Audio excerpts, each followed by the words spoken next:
제1절 교회의 진리를 통한 무장이 에베소서인데, 에베소서의 진정한 내용의 의미가 바로 여기에 달려있다. 교회의 진리를 통해서 바로 성도들, 교회가 이 땅에서 무장시켜 가시는 하나님의 섭리가 바로 에베소서다. 이게 바로 의미가 담겨진 내용입니다. 그러면 그 내용이 에베소서가 성경 흐름 속에 되게 어떤 위치에 있는가는 그 위에 이제 장으로 올라가고, 그 다음 편으로 올라가고, 그 다음 권으로 올라가면 에베소서의 내용의 위치가 정확하게 파악이 되죠.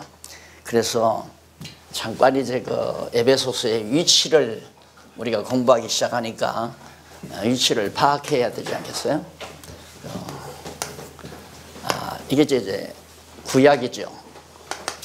그 다음 이게 이제 신약이고, 말씀으로 계셨던 로고스로 존재하시는 하나님께서 바로 당신을 계시하기 위하여 육체를 입으시고 이 땅에 오셨죠. 예수님입니다. 말씀으로 존재하시는 하나님이 태초에 말씀이 계시냐, 요한복음에 나오죠. 태초에 말씀이 계시다. 그 말씀이 하나님과 함께 있었는데 그 말씀이 곧 하나님이었다. 그럼 하나님이 왜 육신을 입고 있다 왜 오셨는가? 그 이유는 하나님 당신을 계시하기 위한 거라고 그랬어요. 하나님 당신을 드러내기 위해서. 하나님은 보이지 않기 때문에 하나님 스스로가 오픈하지 아니하면, 열어주지 아니하시면, 당신을 드러내지 아니하시면 아무도 알 사람이 없습니다. 그래서 그 하나님을 계시하신 내용이 오직 유일하게 성경밖에는 없는데, 이 성경이 세계적인 걸작이고 또 세계적인 고전이고 또 세계적인 책이라는 건 다 알아요. 그런데 그 내용은 잘 모른단 말입니다.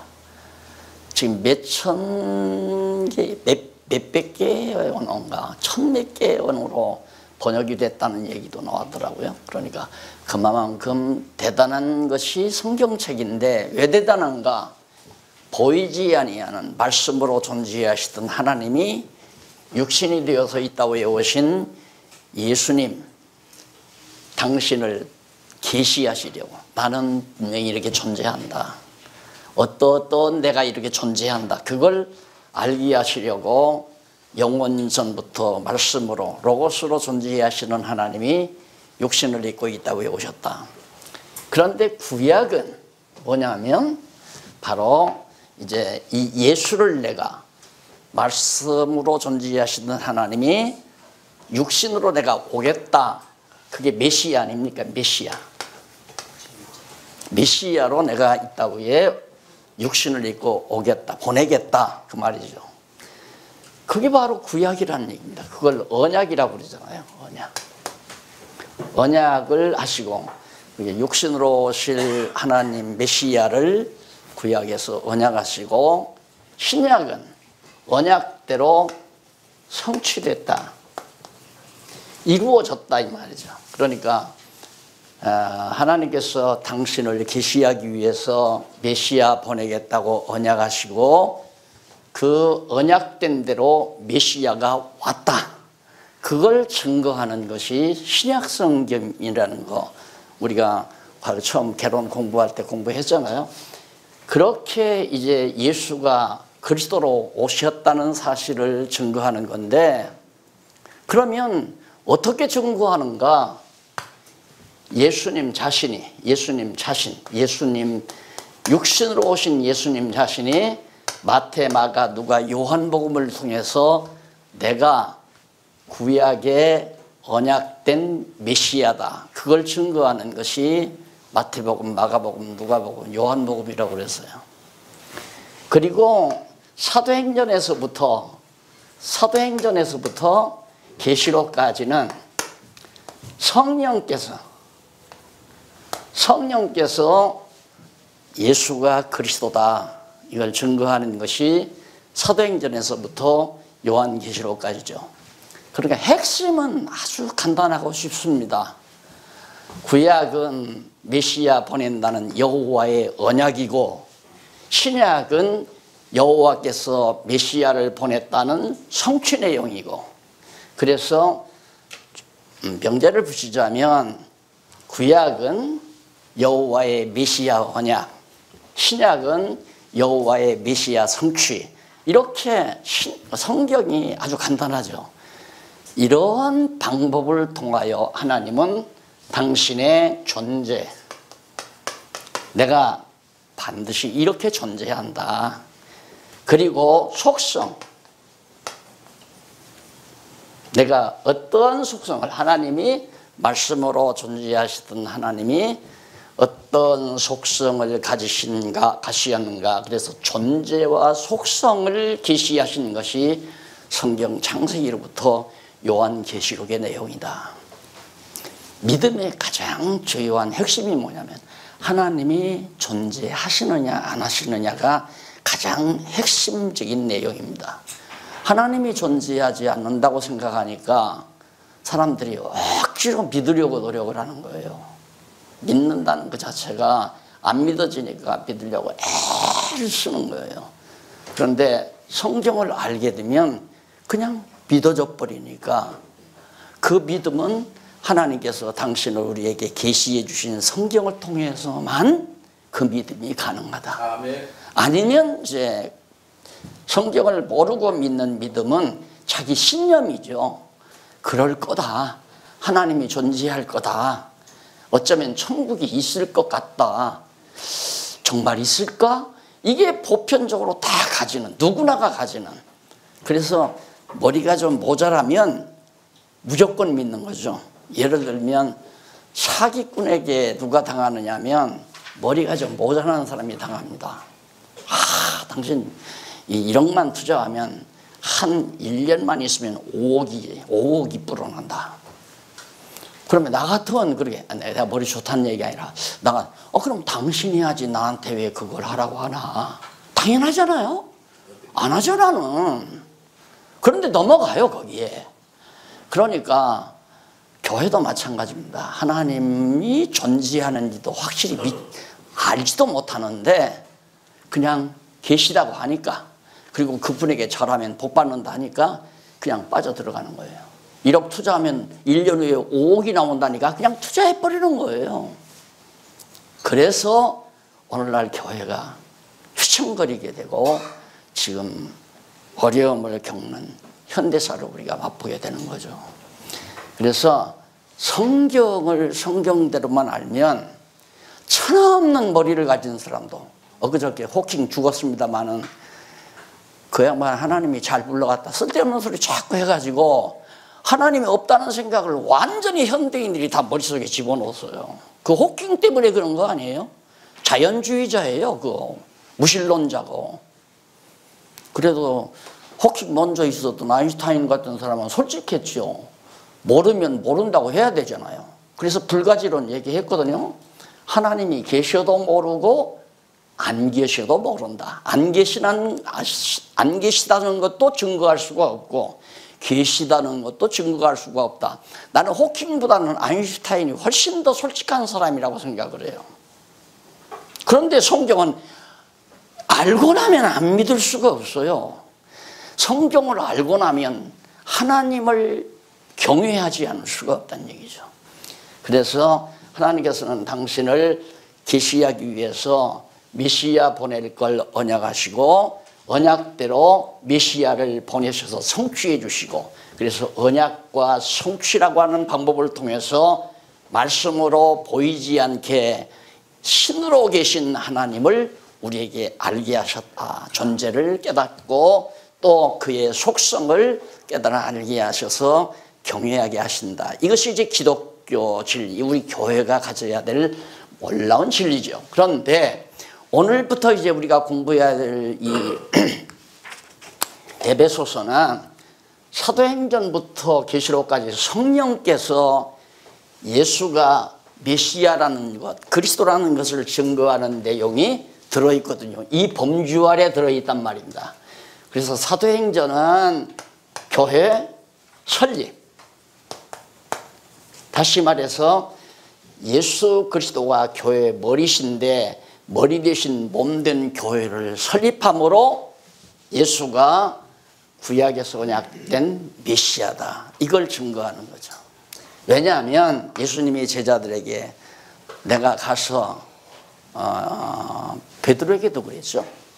내가 주는 그리스도시요. 주는 그리스도라는 말은 메시아라는 말 아니에요. 주는 그리스도시요 살아계신 하나님의 아들 예수입니다. 그 진리터 위에 교회를 세운다고 약속 언약을 하셨어요. 그 진리터 위에 교회를 설립하겠다.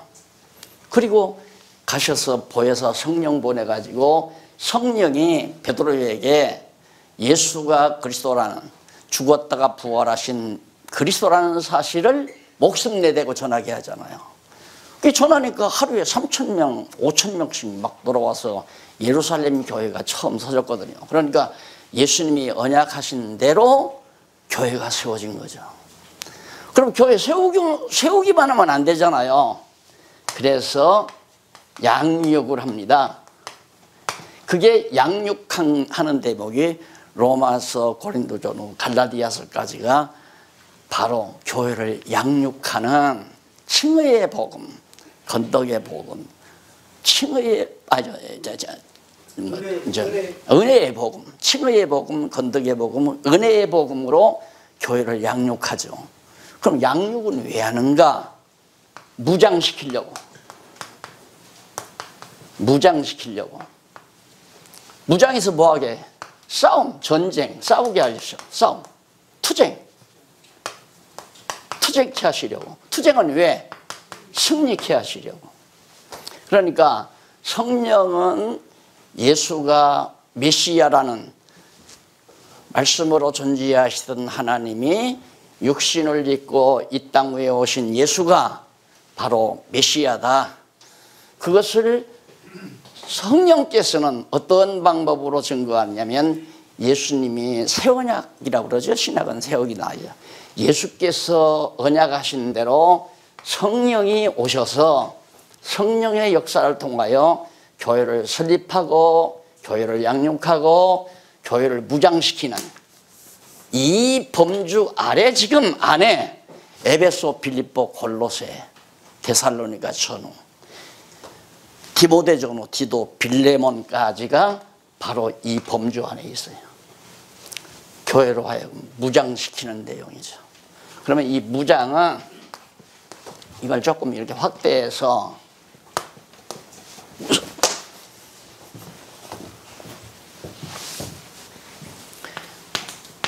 교회 진리를 통해서 우선 무장을 시킵니다. 무장. 그 다음 교회 생활을 통해서, 그 다음 교회 체제를 통해서 이렇게 무장을 시켜요. 누가? 성령께서. 여기 성령께서. 이건 예수고 여기는 성령께서 하시는 일 아니에요. 성령이 그렇게 하시는데 이 일을 지금까지 누가 했느냐면 목사님들이 다 했어요. 이 일을 목사님들이 하려고 노력을 했어요. 그러다 보니까 세상 정치 집단이나 똑같은 그런 집단이 되고 말하죠. 그래서 지금 우리 모교에 내 모교에 깡패 집단이 들어가서 지금 막 강목을 휘둘고 유리창을 깨고 난리를 친대요. 교회 학교 재단 싸움 일어나가지고. 나는 옛날 옛날이 아니죠. 몇십 년 전에 그냥 정치 노름에 대모대들이나 강목 들고 그러는 줄 알았는데 교회 안에서 지금 진리의 전당이라고 하는 신학대학 안에서 그 일이 벌어져요. 인간들이 이 짓을 했기 때문에 그래요. 아까 우리 조 목사님 잘 말씀해. 성경, 교회의 진리라고 하는 성경이 말하는 진리를 가르친 것이 아니라 그냥 자기가 목표하는 방향을 잡아서 성경을 이용해 가지고 사장이 회사 경영 방침을 사원들에게 말을 해서 생각을 모아 가지고 회사를 일으키려고 하는 것처럼 그렇게 주일마다 강단에서 설교를 했다 이 말이죠. 그런데 우리는 가장 신학교 학교 시절 다 들으셨겠지만 가장 좋은 설교가 강론설교라는 건 알아요. 성경을 그냥 풀어서 가르치는 강론설교라는 거. 근데 우리가 착각하는 게 뭐냐면 그 강론설교 다음에는 본문설교, 성경 본문에 의해서 설교하는 것은 상당히 건전한 것으로 알아요. 제가 하나 예를 들어 드릴게요. 다윗의 사건이 담겨 있는 열왕기, 사무엘 하의 부분을 읽습니다. 그 뭐냐면 다윗이 왕위에 올랐는데 다윗이 왕위를 이제 거의 마치고 누구를 왕위로 세우느냐면 솔로몬을 세웁니다. 하나님이 또 솔로몬을 세우라고 했어요. 자, 이 대목을 읽고 여러분 제목을 답니다. 옥동자를 낳는 비결, 왕자를 낳는 비결. 이게 제목이에요. 그게 이제 본문설교의 제목을 다는 거죠. 첫째, 왕자를 낳는 방법은 첫째, 절대 본처에게서 낳는 자식은 안 된다. 맞잖아요. 본처에게서 낳는 자식은 왕자가 안 된다. 둘째, 반드시 첩의 자식이어야 한다. 틀렸나요? 그걸 어떻게 설명할 거예요? 그게 소위 본설교라는 거예요. 그러니까 그런 부분은 이게 이제 우리 도덕 감정과 안 맞으니까 그건 안 하지요. 그런 건 안 하지요. 빼내요, 그건. 그래서 할 수 없이 이번 주일에는 로마서에서 했다가 다음 주일에는 마태복음에서 하고 그 다음에는 데살로니가 전서에서 하고 여기서 조금 저기서 조금 이렇게 떼어가지고 내가 하고 싶은 말의 근거 자료로 삼아가는 거죠. 그게 이제 제목 설교고, 본문 설교는 참 힘든 게 뭐냐면 그런 부분이 나오니까. 그리고 강해 설교도 힘든 게 뭐냐면 쭉 하다가 그런 장면이 나오면 어떻게 해요? 첩의 자식, 밧세바가 낳은 자식이 첫 자식은 죽었잖아요. 죽어버리고 두 번째로 솔로몬이 낳았는데 왜 하필이면 내가 보편적으로 생각해 보아도 솔로몬이 세우면 안 돼요. 솔로몬이 되면 안 되죠. 본처에게서 난 아도니아가 돼야 되잖아요. 큰아들이 제일 작은 손이. 그래서 지가 왕이라고 저 아버지 병석에 누워 있으니까 만세 불러버렸어요. 헤브론에서. 그게 왕이 돼가지고 많은 졸개들이 따랐단 말입니다. 그런데 그 소식을 병석에서 다윗이 듣고 아니다 하나님께서 솔로몬 세우라고 그랬다 해가지고 데려오다가 솔로몬 팔 들어줬잖아요. 솔로몬은 왕 될 생각도 안 했어요. 자, 이런 내용들을 의미적으로 풀지 아니하면 절대 못 풉니다. 그래서 문자주의자들 내지는 역사주의자들, 역사 비평학자들, 고등 비평학자들이죠. 이런 사람들이 성경은 하나님 말씀이 아니라고 목청 높여 난리를 치는 이유가 바로 그런 데 있는 거란 말입니다.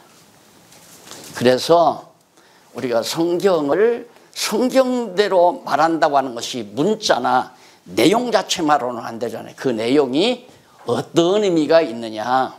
자, 에베소서가 지금 어떤 의미가 있느냐. 성령께서 예수님께서 언약하신 대로 당신의 몸된 교회를 세우는데 그 교회를 왜 세웠는가? 교회의 진리로서 무장시키려고, 무장해서 뭐하게? 생활하도록, 성도답게 생활하도록. 그래, 성도답게 생활을 왜 하는가? 교회의 체제가 갖추어지도록, 손발 다리 모든 체제가 갖추어지도록 하시려고. 그럼 그렇게 무장은 왜 시키는가? 그 다음 나오잖아요. 투쟁케 하려고.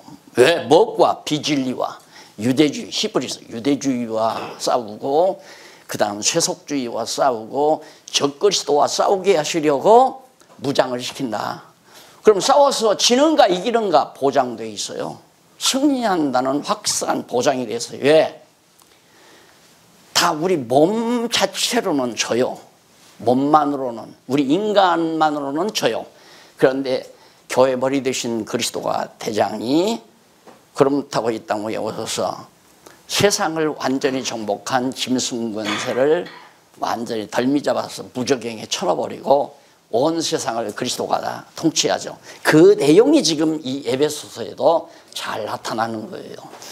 그렇게 해서 그리스도가 교회 머리 되신 예수 그리스도가 승리함으로 정말로 보이지 않게 말씀으로 존재하시던 하나님이 바로 메시아 보낸다고 언약하신 대로 그 메시아가 왔다는 확실한 증거를 성령께서 성경을 통해서 사도행전에부터 요한계시록까지를 통해서 확정해 준다.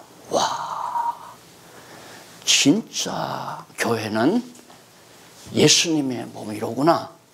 그리고 교회란 성령이 세우고 양육하고 무장시켜 투쟁에 승리케 하시는, 누가?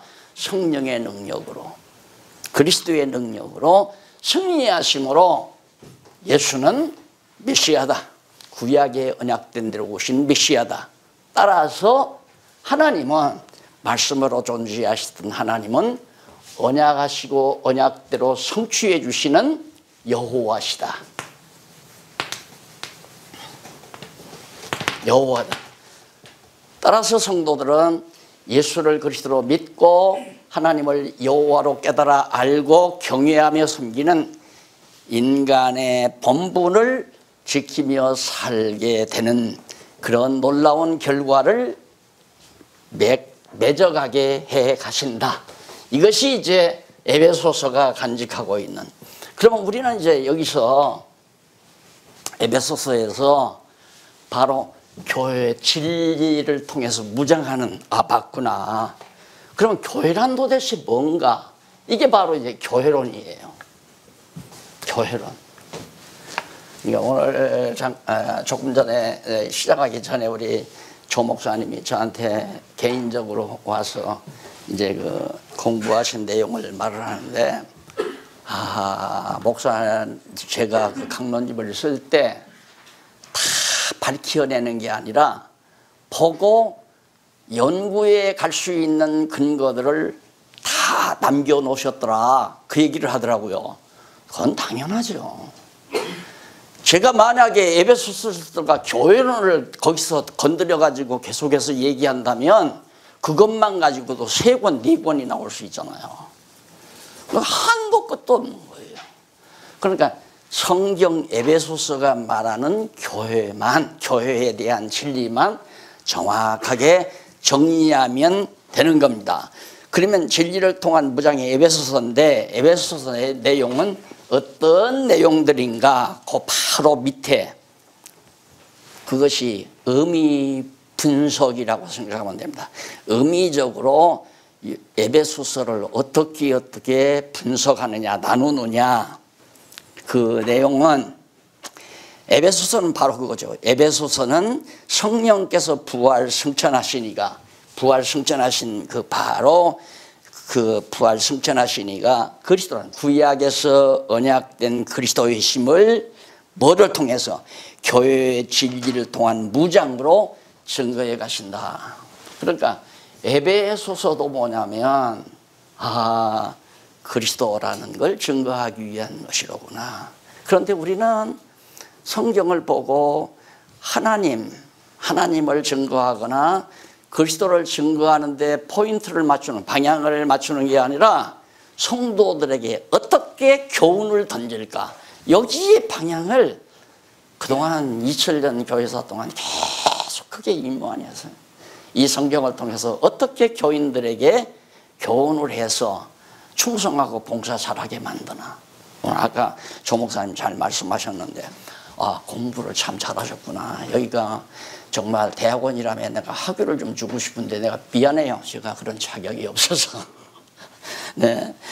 자, 그래, 그 내용을 분해해 보면 1장에서부터 그 나오죠. 2장까지. 1장에서 2장까지는 교회의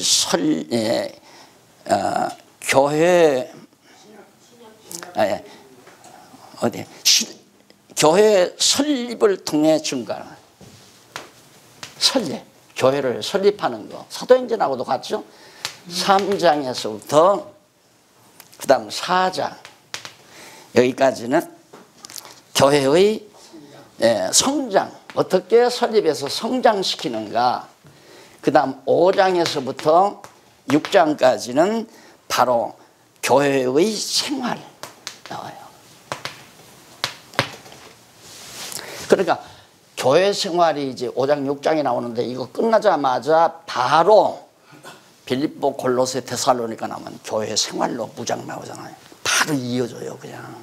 그러니까 여기서는 개괄적으로 설명을 하고 그 다음 넘어가서 빌립보, 골로새, 데살로니가 전에서는 분야별로 소상하게 밝혀내는 것이 빌립보, 골로새, 데살로니가서예요. 자, 이런 구조를 가지고 얼마나 논리적이에요. 아, 성령께서 교회 설립, 교회 진리를 통해서 무장시키는데 교회란 무엇인가? 성령께서 세우시고 성령께서 자라게 하시고 성령께서 생활하게 하시는 것이 교회다. 그런 얘기 아닙니까? 자, 그러면 이 가운데서 설립, 어떻게 설립을 하시는가? 그 설립하는 것이 이쪽 49페이지 8649페이지 1번 나오죠.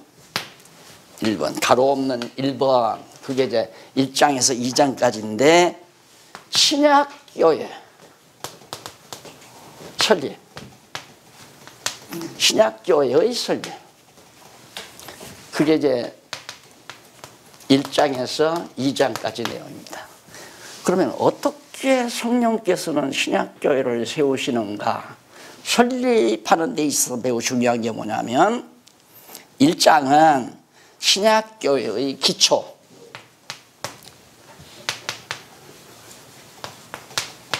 교회의 기초 세우려면 기초공사부터 해야 되잖아요.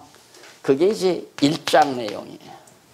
그 다음 두 번째는 2장은 설립 후 실제, 교회 설립 후 실제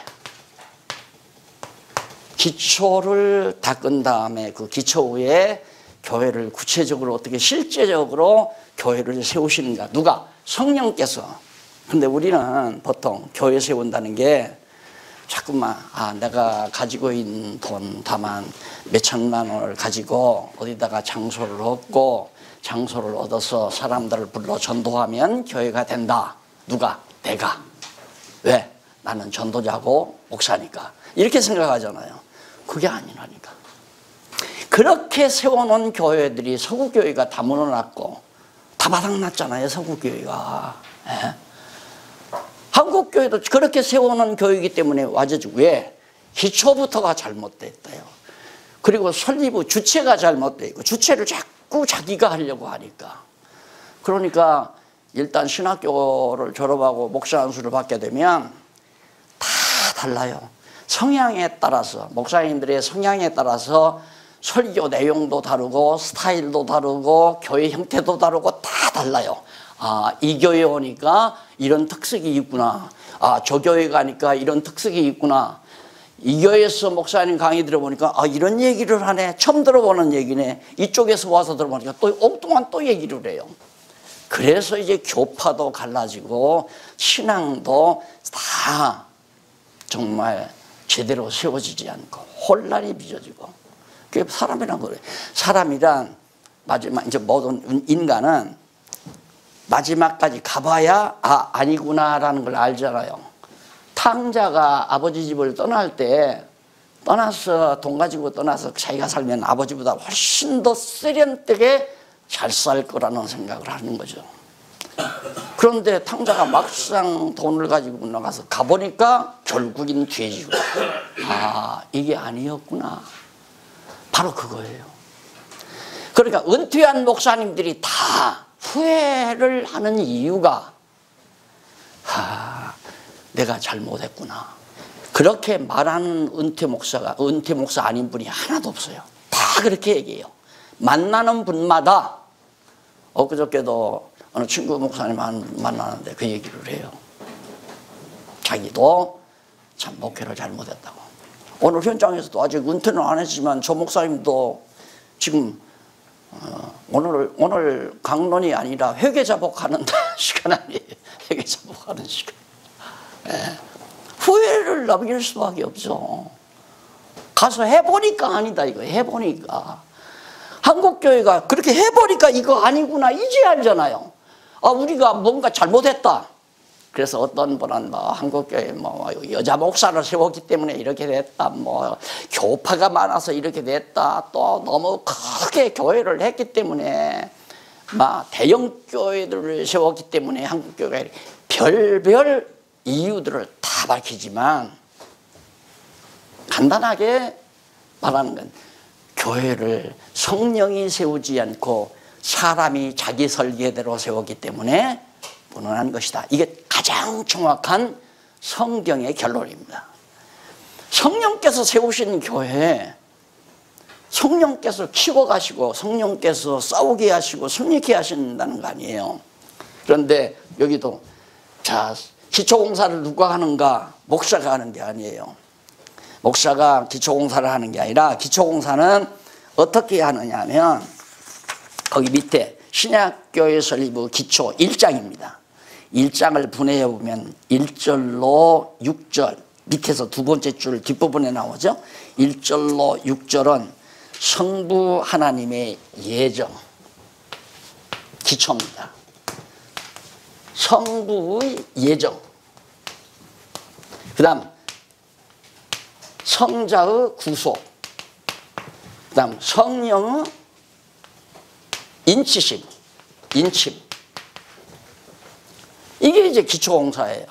그러니까 교회를 세우려면 기초가 튼튼해야 되잖아요. 그럼 기초가 뭐냐면 하나님께서 아직 이게 실제로 세워지는 건 아니에요. 하나님께서 창세 전에 작정하신 뜻에 따라 교회 제목이 될 사람들을 다 예정해 놔요. 예정해 놨어요. 이미 작정 가운데. 그 예정된 자들을 불러서 예수를 믿게 해가지고 구속시킨다 이 말입니다. 그런데 이 구속도 이미 하나님의 뜻 가운데서는 예정된 자들은 죄를 이미 영혼 안에서 다 구속해 주신 거죠. 구속해 주었지만 우리를 깨달아 알게 위해서 구속의 은총을 깨달아 알게 하기 위해서 육신의 몸을 가지고 이 세상에 태어나게 하셔서 부름받아 예수를 믿고 죄 용서함 받고 그리고 너는 내 것이다. 하나님께서 너는 내 거야 하고 도장을 너는 대한민국 국민이야 하는 증거로 주민등록증에다가 도장 딱 박아서 주민등록증을 주듯이 너는 내 백성이라고 하는 확실한 증표를 인을 쳐서 하나님의 백성 만들어 놓은 거죠. 그 백성들을 성령께서 모아서 교회가 되게 하는 거다. 이 기초는 다 가졌잖아요. 자, 그러면 이 부분부터 우리가 이제 공부하는데 첫 번째 이게 나오잖아요. 첫 번째 여기. 이게 바로 성부 하나님께서 50페이지 8650페이지 보면 양쪽 가로 중간에 양쪽 가로 1번 성부 하나님의 예정이 여기 나옵니다. 1장 1절로 6절에 보면 구체적으로 거기 나와요. 자, 1절로 6절까지인데 그 밑에 의미 분석을 보세요. 바로 두 번째 줄 뒷부분이면 그 내용 가운데 그러니까 1절로 6절 가운데 1절로 2절은 성부 하나님의 뜻으로 된 사도가 에베소 성도들에게 축원하는 내용이고 3절로 6절은 성부 하나님의 예정 시기와 방법, 목적에 대해서 알려주는 것이 3절로 6절 내용이다. 의미 분석입니다. 의미 분해를 딱 해놨어요. 그리고 그 다음 문단에는 바로 1절로 6절까지의 내용 줄거리를 간단하게 정리해 놓은 것이 바로 두 번째 문단이고 그리고 이 1절로 6절까지의 말씀에 대한 근거가 바로 51페이지 제일 위에 쭉 일찍이 여호와 하나님께서는 첫 아담과 하와로 생육하고 번성하여 땅에 충만하여 땅을 정복하고 모든 생물을 다스리라고 언약을 하셨죠. 1장 18절에 보면 창세기.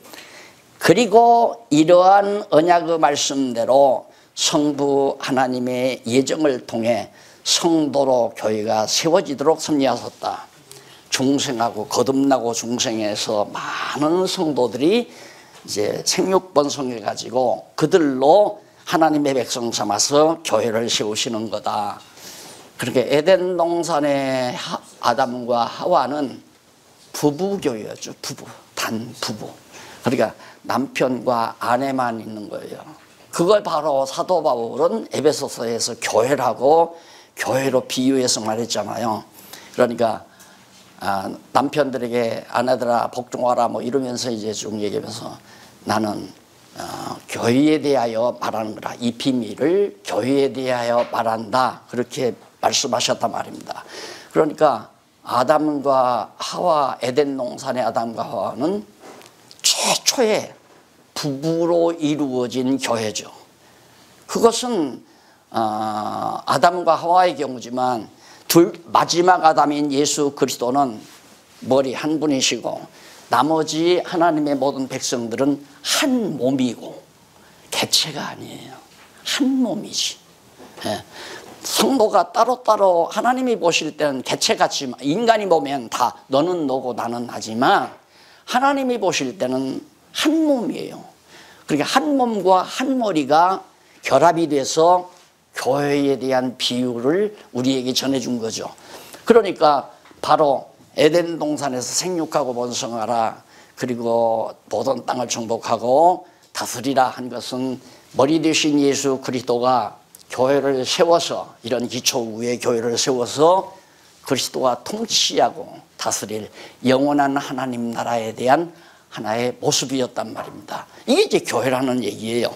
자, 그래서 거기 보면 우선 먼저 성부 하나님 뜻으로 된 사도가 에베소 성도에게 축원을 합니다.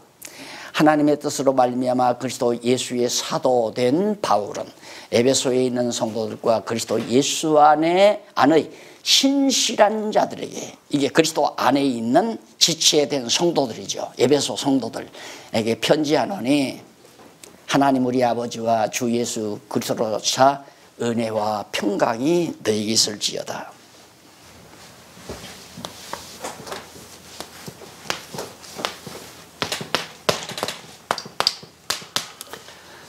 머리가 그리스도 아닙니까? 머리가 그리스도고, 이건 이제 성도란 말입니다. 성도.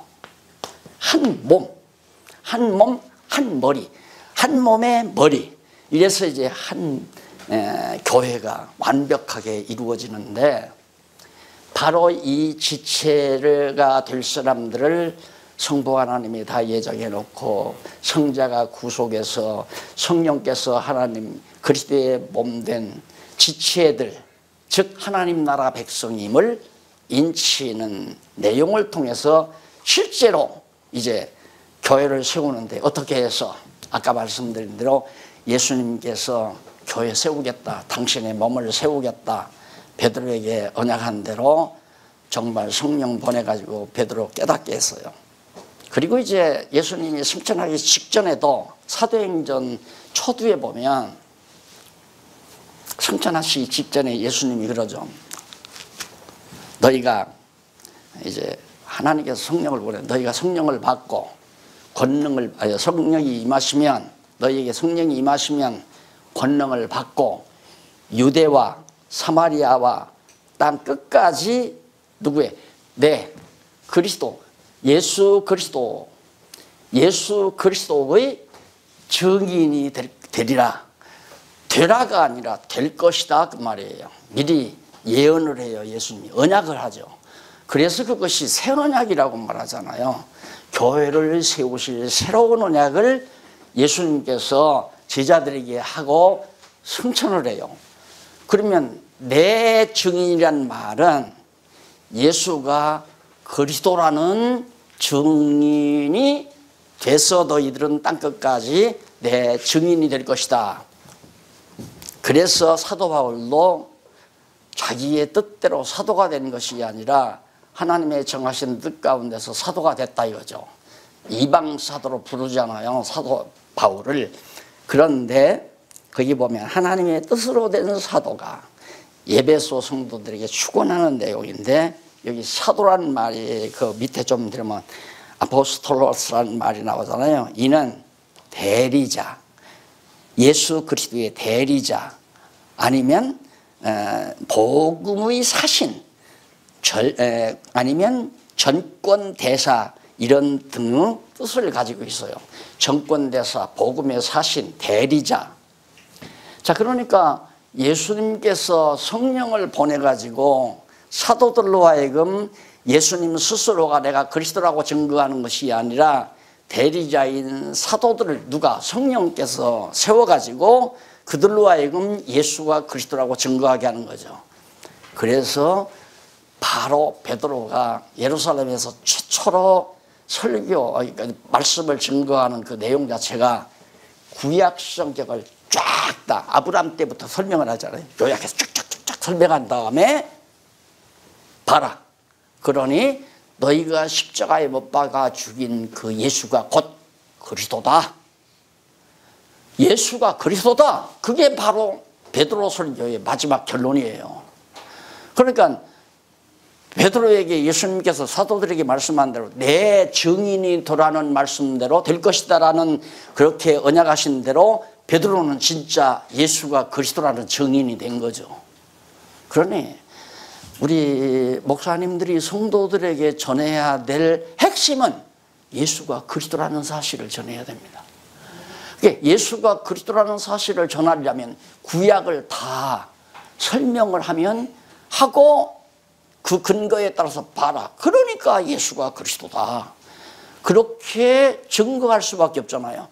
그러니까 유대인들은 구약 성경을 대충 다 알죠. 자기네들의 역사니까. 그리고 예수님 승천한 다음에 베드로가 갑자기 이제 막 예루살렘에서 말씀을 전하는데, 복음을 전하는데 막 많은 사람들이 몰려왔잖아요. 그래서 이스라엘 민족 역사가 창세기 12장부터 나오잖아요. 12장부터 쫙 다 뭐 시편도 거론하고 선지서도 거론하면서 쫙 얘기하다가 봐라. 그런데 너희는 그 예수를 십자가에 못 박아 죽였다. 그가 바로 그리스도였다. 이러니까 아이고 이거 어찌할꼬. 우리가 몰라서 그랬다. 우리가 모르고 예수를 십자가에 못 박아 죽였다. 이러고서 어찌할 거라고 막 하면서 하루에 3,000명, 5,000명 막 돌아왔단 말입니다. 그래서 예루살렘 교회가 예수님의 언약대로 세워졌잖아요. 그게 사도행전 역사. 예루살렘, 안디옥, 아세아 교회, 마게도니아 교회, 아가야 지방, 그리고 마지막 바울이 로마, 그 다음 스페인으로 가기 위해서 예루살렘을 위해서 로마로 가가지고 옥중에서 옥살이 하면서 가택 연금 당해가지고 찾아오는 사람에게 예수가 그리스도라는 사실을 증거하다가 마지막 하나님 나라로 조용히 하나님께서 옮겨가셨다는 사실을 우리가 잘 알잖아요. 그러니까 우리 할 일은 예수가 그리스도라는 거 증거할 수밖에 없어요. 그거야. 간단해요. 그러면 예수가 그리스도라는 걸 확증시키려면 이제 아까 제가 말씀드린 대로 전후, 성경 전후를 근거해서 봐라. 그러니 어떻게 예수가 그리스도가 아니냐, 이렇게 밝혀줘야 되잖아요. 언젠가도 제가 말씀드렸지만 지금 현재 한국 크리스찬 신문사 사장 되시는 장로님이 한 분 계세요. 그 장로님에게 어떻게 그분이 고대 나와가지고 경영학인가 나와가지고 큰 병원 경영 맡아서 하시다가 이제 은퇴를 하셨는데, 재임 시절에 직장 다니시던 시절에 그 집에 내가 한번 무슨 일 때문에 가 있었는데 저녁 때 오셨어요. 퇴근해서 저녁을 잡수고 나서 나한테 목사님 하나 물어보고 싶다 그래요. 뭐요? 그러니까 정말 하나님이 계십니까? 라고 그래. 그때 집사더라고요. 집사님 무슨 말씀하세요 지금? 이거 하나님 계신지도 모르고 집사 일을 하세요. 그러니까 그거야 아내가 자꾸만 가자 그러니까 그냥 가정 평안을 위해서 그냥 다니는 겁니다. 그러면 집사님 하나님 계시지도 않는데 지금 내가 먹고 살기 위해서 거짓말하고 이렇게 돌아다닌 걸로 생각하시겠군요. 그러니까 입이 딱 막혀지잖아요. 나한테 못할 얘기를 한 거죠. 그러니까 이 양반이 그러면 진짜 하나님 계십니까? 그럼 계시고 말고요. 안 계신데 내가 왜 믿어요? 그러면서 그걸 어떻게 합니까? 하고 달겨들어요. 잠깐 오라고. 성경이 이렇게 한 3분 설명을 했어요. 3분. 그래요? 그렇다면 하나님이 계시겠네요. 아니 3분 듣고도 하나님 계시다고 말씀하시면서 이제는 집사님이 할 일은 참말로 내가 말한 것처럼 성경이 그러한가, 이것을 집사님 스스로가 확인하는 일밖에 남아있지 않습니다. 지금 내가 설명하는 건 아주 단순하게 근본 그 방법, 하나님이 살아계시다는 걸 증거하는 방법을 간단하게 설명했는데, 그렇다면 하나님 계시겠네요. 그럼 그렇다면 이걸 확인하려면 성경 공부 다 해야 하는데, 나 한 4, 5년 반백해 주실래요? 그럼 여기서 내가 가르쳐 드릴게. 그건 안 되잖아요. 그러니까 지금부터 공부하시라고. 공부할 방법은 다 준비되어 있다고. 그때부터 이 어른이 공부하더니만 장로가 돼가지고 크리스찬 신문사 사장까지 지금 맡아서 일하고 있습니다. 하나님이 살아계시다는 증거를 성경 외에는 확인시킬 수가 없어요. 그러니까 로만 캐톨릭도 철학적 방법으로, 그거에 따라서 우리 개신교도 철학적 방법으로 신존재 증명을 하려고 아주 구차스러운 방법으로, 신학교 가서 처음에 교회신학 딱 들어가니까 신론, 서론 듣고 신론 딱 들으니까 첫 번 나오는 게 신존재 증명. 관심이 많죠. 나도. 왜? 어렸을 때 하나님이 계신가 안 계신가 참 많이 방황도 했고, 믿지 아니하는 애가 나를 자꾸 욕하고 나를 자꾸만 괴롭히니까, 하나님, 전에 너네는 피가 한 방울도 오지 않고 오늘 밤에 우리 너네는 피가 퐁당 오게 좀 해주세요. 이렇게 해도 안 된단 말입니다. 그런 차에 신존재 증명이라는 타이틀로 공부하게 되니까 얼마나 좋겠어요. 들어보니까 웃기는 소리야. 그걸로 안 돼요. 그래서 바로 하나님께서 정말 교회를 예수님의 언약대로 성령을 통해서 교회가 세워지는 거 보니까 진짜 예수가 그리스도로구나 알 수 있잖아요. 그게 바로 지금 여기 1절로 2절에 베드로도 사도 바울도 예수 믿는 사람 잡아 죽이려 다니는 사람 아니에요. 살기가 등등해가지고 다메섹으로 가다가 도상에서 부활하신 예수 그리스도가 나타나서 사오라 사오라 주여 누십니까? 나는 네가 핍박하는 예수다. 주여 웬일이십니까? 너 왜 날 이렇게 괴롭히냐? 아유 어쩌오리가. 내가 너 어머니 뱃속에서부터 이방에다가 예수가 그리스도라는 걸 증거하기 위해서 내가 미리 예정해 놓은 놈이다. 그때 엎드려서 3년 동안 사막에 가서 성령의 감동 따라 복음을 깨닫기 시작했잖아요.